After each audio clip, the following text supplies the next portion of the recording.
Hallelujah, hallelujah, hallelujah, hallelujah, hallelujah. कालचे सगळेजण आले का? ज्यांनी काल मला वचन दिले तेच गायब आहेत आज, हो ना? ज्यांनी मला वचन दिले की उद्या आम्ही सर्व लोकांना आणू, म्हणणारे गायब आहेत. Hallelujah, hallelujah, hallelujah. ज्या लोकांनी वचन नाही दिले ते आलेले आहेत. Hallelujah, hallelujah, hallelujah. प्रिय बंधू आणि भगिनींनो, आम्हाला आजचं वचन विश्वासाबद्दल सांगत आहे. आम्हा सर्वांचा विश्वास आहे, है ना? आहे ना? येशूवर विश्वास आहे, येशूवर विश्वास आहे, देवावर विश्वास आहे, म्हणून आम्ही इथं जमलो, नाही का? मला एक गोष्ट सांगायची आहे, विश्वास वेगवेगळ्या प्रकारचा, वेगवेगळ्या प्रकारचा विश्वास आहे. काही लोकांना फक्त काहीतरी आपली आताची गरज भागवण्याचा फक्त विश्वास आहे. आताची गरज भागवण्याचा विश्वास. आताची गरज भागल्यानंतर, गरज कोणतीही असो, कोणत्याही प्रकारची असो, कोणत्याही प्रकारचा मुलगा काय करते? त्याला फक्त गरज भागवणे आहे, बरोबर आहे? गरज भागवणे आहे. आम्हाला माहित आहे मुलाचा विश्वास बापावर कधी होते? लहानचं मूल, लहानचं बाळ रोज जेव्हा बाबा बाहेरून येतो, बाहेरून आल्यानंतर बाबा काय आणते? बिस्किट, है ना? बिस्किटचा पुडा आणते. एकदा आणला, दोनदा आणला, तीनदा आणला. त्या मुलाला सवय होऊन जाते. मुलाला सवय होते. काय सवय होते? बाबा आल्यावर बिस्किट घेते, नाही का? मग ते बाबा याची वाट बघत असतो. तो बाबा याची वाट बघत असतो. बाबा आला म्हणजे काय भेटते? बिस्किट.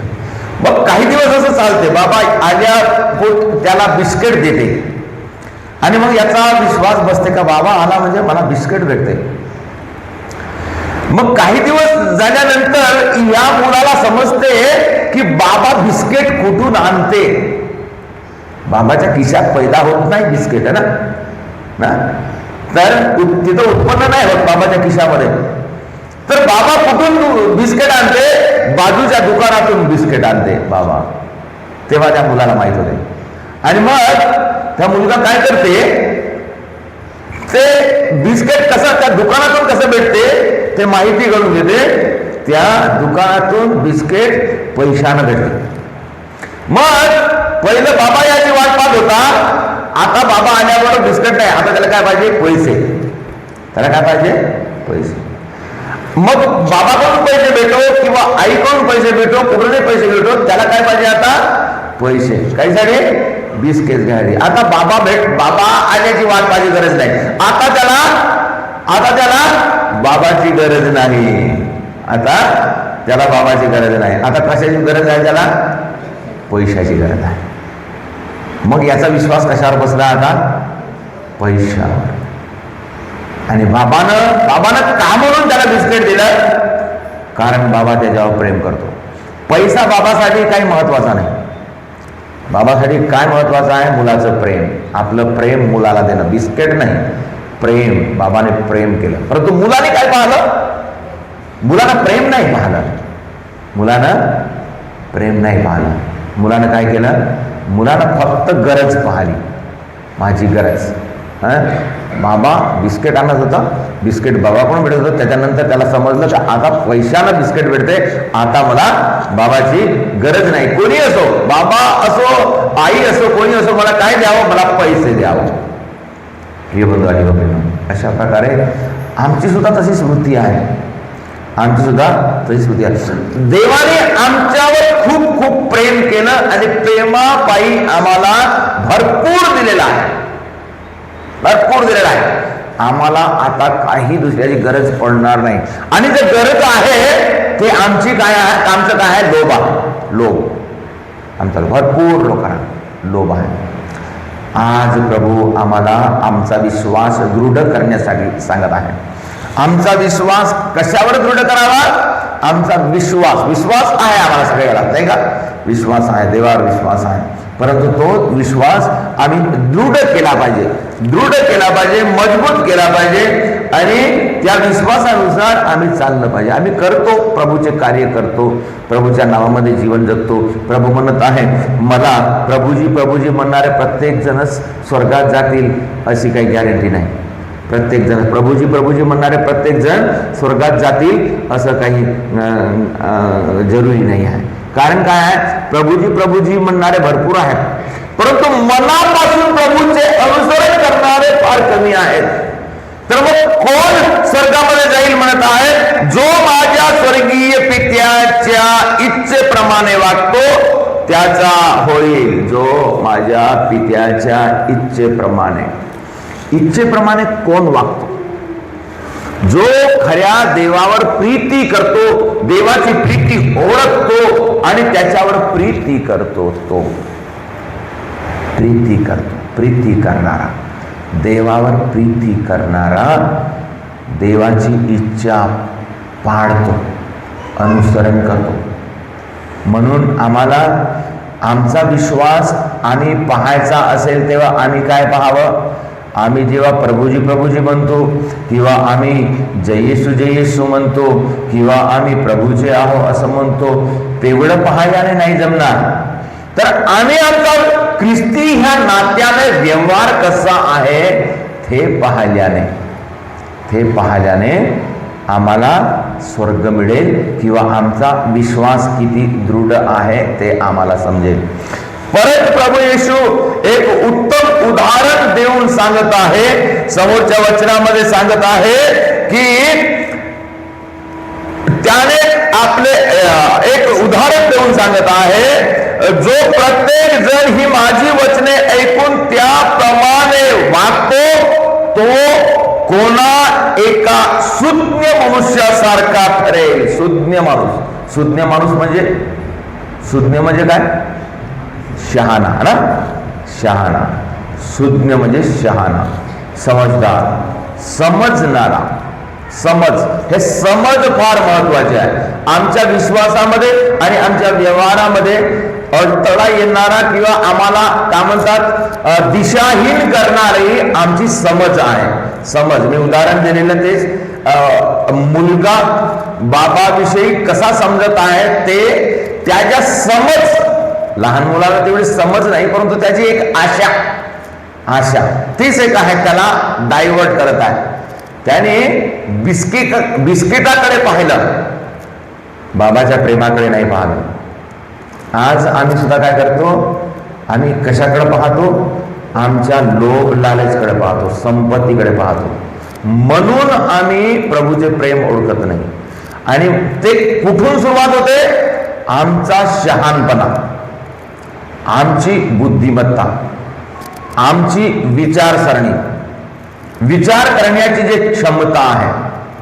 जे लोक या जगाच्या लोभामध्ये डुबून गेलेले आहेत, त्यांचं मन त्यांना शहाणपणाला विचार करू देत नाही.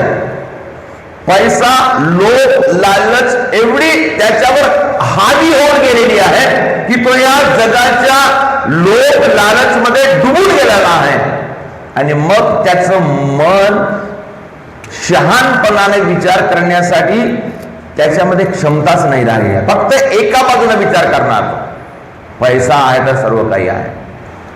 मला काही दिवसापूर्वी एक दुकानदार ख्रिस्ती आहे, त्याच्याकडे मी नेहमी जातो. एक दिवस तो चर्चला नाही आला, नेहमी यायचा, एक दिवस नाही आला. मी त्याला म्हटलं, अरे तू आज चर्चला नाही? फादरजी काय करू, खूप अडचण, म्हणजे काही खूप अर्जंट काम आलं, एक महत्त्वाचं काम आलं आणि काहीतरी एका गिऱ्हाईकाचं काम होतं असं म्हणला. आणि त्याच्यानंतर समोरचं वाक्य काय म्हणतो तो, फादर पैसाही पाहिजे ना, हे जीवन जगाचं आहे, तर पैसा असल्याशिवाय आम्ही कुठून कसं पोचणार. मी म्हटलो मी त्याला म्हटलो, पैशानं सर्व काही होते हे तुला समजलं आहे, पैशानं सर्व काय होते हे तुला समजलं, परंतु पैसा कुठून येते, पैसा कोण तुला देते हे तुला नाही समजलं. पैसा कुठून येते, पैसा कोण देते? परमेश्वराच्या माहितीशिवाय एक पान सुद्धा हलत नाही. वचन म्हणते आम्हाला पैसा देवाच्या कृपेने मिळते, आम्हाला धनसंपत्ती देवाने दिलेली आहे. हे माणूस विसरू नये, हे माणूस विसरू नये. आमची आज परिस्थिती एक चांगली परिस्थिती आहे, हे देवाने बनवून दिलेलं आहे, हे आपण विसरू नये.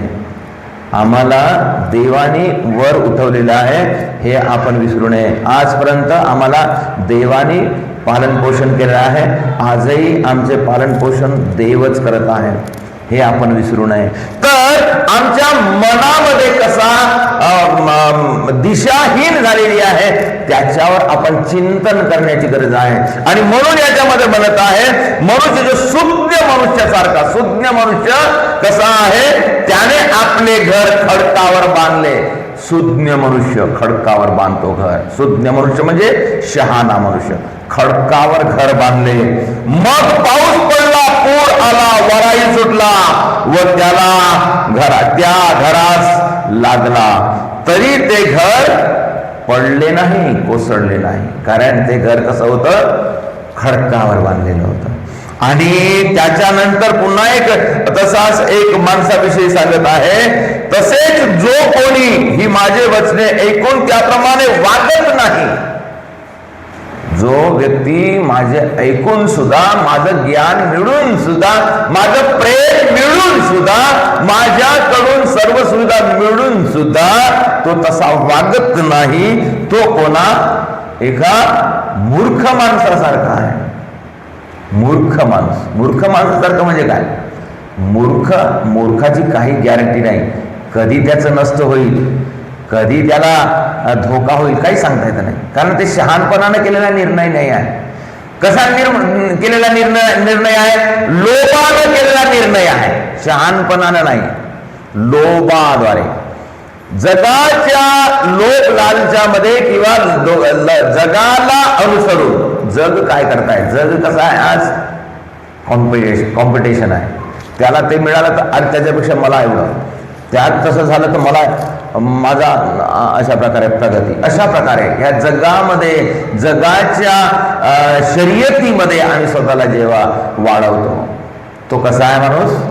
मूर्ख. मूर्ख. देवाची संपत्ती प्रेम आहे. आम्ही प्रेमाने, देवाच्या प्रेमाने, शहाणपणाने आम्ही जीवन जगावं म्हणून प्रभू सांगत आहे. प्रिय बंधू आणि भगिनींनो, आम्हाला विश्वास करण्यासाठी प्रभूने आम्हाला सांगितलेले आहे. विश्वास ठेवा, देवावर विश्वास ठेवा. तुमचे अंतकरण अस्वस्थ होऊ नये. देवावर विश्वास ठेवा आणि माझ्यावरही विश्वास ठेवा.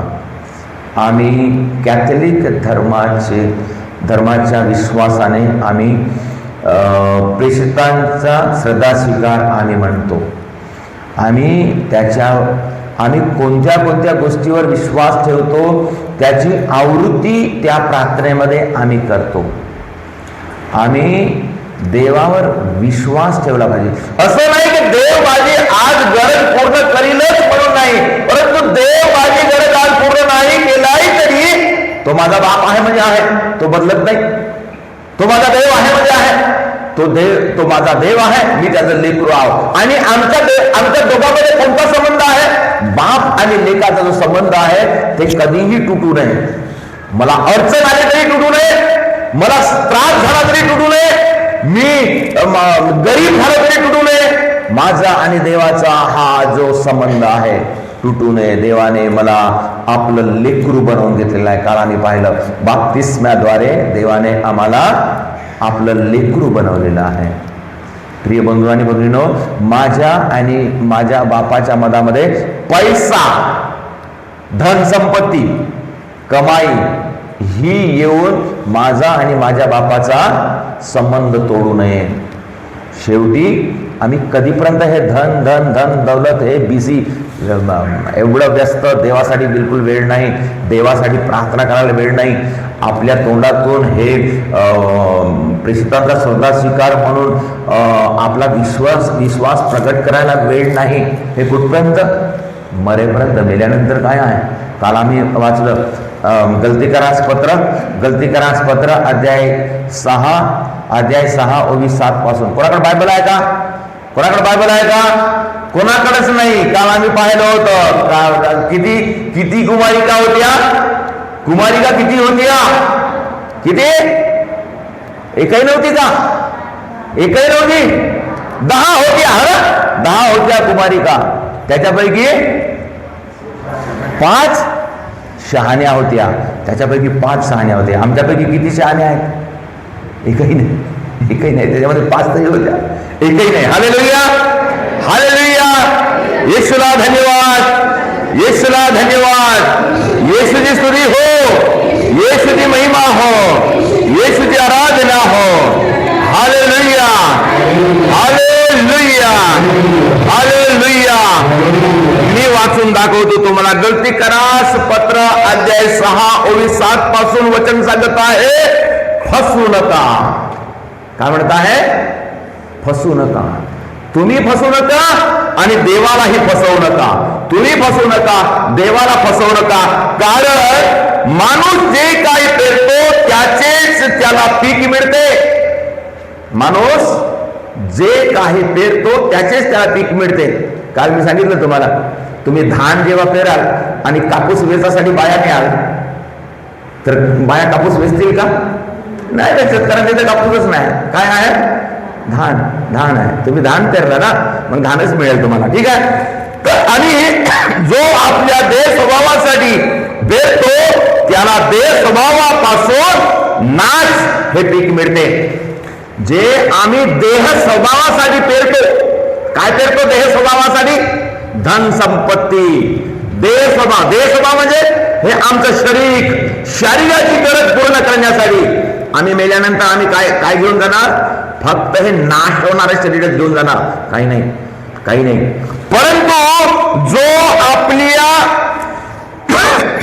जो आत्म्यासाठी पेरतो त्याला आत्म्यापासून सार्वकालिक जीवन हे पीक मिळेल. आत्म्यापासून जे आत्म्यासाठी करतो तो आत्म्यासाठी सार्वकालिक जीवन त्याला मिळेल. परंतु प्रिय बंधू आणि भगिनींनो, याच्यामध्ये फरक हे इच्छा सर्वालाच आहे की मी अनंत काळचं जीवन जगावं, मला सार्वकालिक जीवन मिळावं. परंतु फरक कुठं पडत आहे? आमच्या समजुतीमुळे. आज जे आमची समजूत आहे, आम्ही काय समजत आहोत की मला पैसा मला कामी येणार, धनसंपत्ती मला कामी येणार, माझं काम मला कामी येणार. ते काहीच कामी येणार नाही. आणि आम्हाला सार्वकालिक जीवनामध्ये जायचं असेल तर आम्हाला आत्ता त्या सार्वकालिक जीवनासाठी कमाई करणे आहे. एक धनी माणूस होता, त्याला कुठून तरी ऐकण्यात आलं की अरे तुझी एवढी धनसंपत्ती, तू स्वर्गात जाशील तेव्हा हे काहीच कामी येणार नाही. त्याला दुःख वाटलं तर मी एवढा श्रीमंत आहो, एवढा मोठा माणूस आहो, माझी धनसंपत्ती एवढी आहे की लोकांना म्हणजे पूर्ण लोकांना मी पुजू शकतो, एवढी धनसंपत्ती आहे, परंतु याचा मला स्वर्गामध्ये बिलकुल उपयोग होत नाही, तर याचा काय फायदा? मग त्यांनी विचार केला, पंडिताला विचारलं तर मी माझी संपत्ती स्वर्गामध्ये कसं नेऊ शकतो?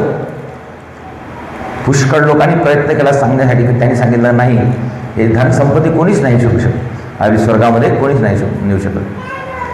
मग एक भला माणूस मिळाला, त्याने म्हटलं धनसंपत्ती स्वर्गामध्ये नेण्याचा एकच उपाय आहे. कोणता? ज्याप्रमाणे तुम्ही अमेरिकेला जाताना आम्ही करन्सी ट्रान्सफर करतो, नाही का? करन्सी ट्रान्सफर करतो तेव्हा आम्हाला त्या देशाची करन्सी घ्यावी लागते. त्याचप्रमाणे स्वर्गामध्ये जाण्याची एक करन्सी आहे. स्वर्गात जाण्याची करन्सी कोणती आहे?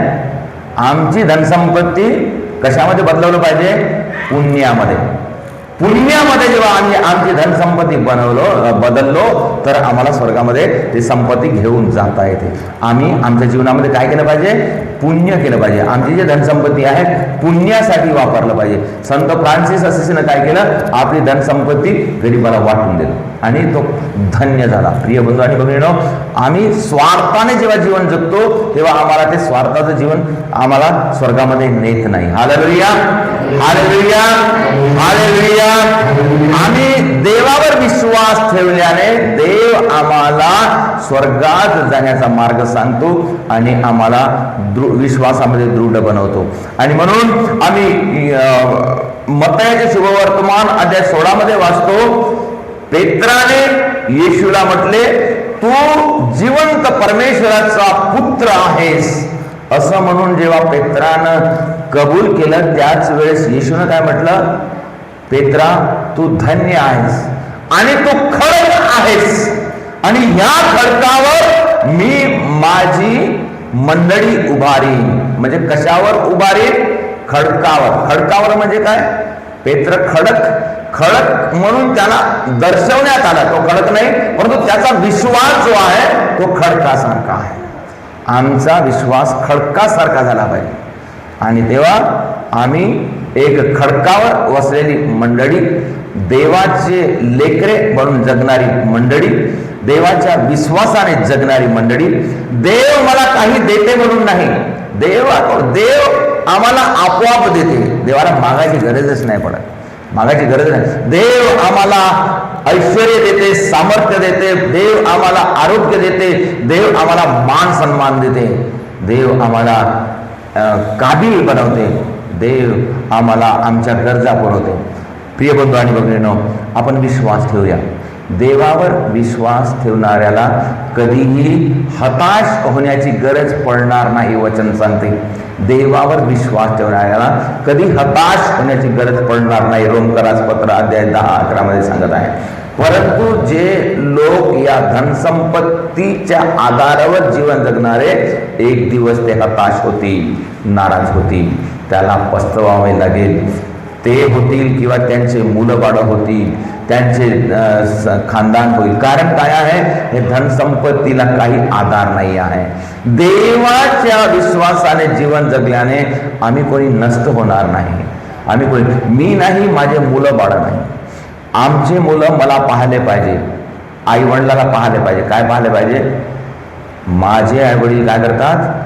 देवावर विश्वास ठेवतात. आणि देवावर विश्वास ठेवतात म्हणजे काय करतात? देवाच्या इच्छेनुसार चालतात. तेव्हा आमचे मुलं शिकतील, तेव्हा आमचे मुलं शिकतील की आम्ही काय करायला पाहिजे? देवावर विश्वास ठेवला पाहिजे. पैशाने नाही, धनसंपत्तीने नाही, आमचे जीवन देवाच्या विश्वासाने घडवलं पाहिजे. आणि जो विश्वासाने जीवन घडवतो त्याला कधी हताश होण्याची गरजच पडणार नाही. आम्हाला अडचण येईल, जरूर आहे, उपासमार होईल, काय हरकत नाही, आमच्या आत्म्याचे तारण होईल. ख्रिस्तामध्ये उपस्थित प्रिय बंधू आणि भगिनींनो, आज प्रभू आम्हाला विश्वासाविषयी सांगत आहे, विश्वासाने समोर जाण्यासाठी सांगत आहे. आपण विश्वास ठेवूया, येशूवर विश्वास ठेवूया, विश्वासाने जीवन जगूया, विश्वासाचे जीवन जगूया आणि देवावर प्रेम करून आम्ही खरे ख्रिस्ताचे, देवाचे बनून जीवन जगूया, देवाचे लेकरे बनून आपण जीवन जगूया.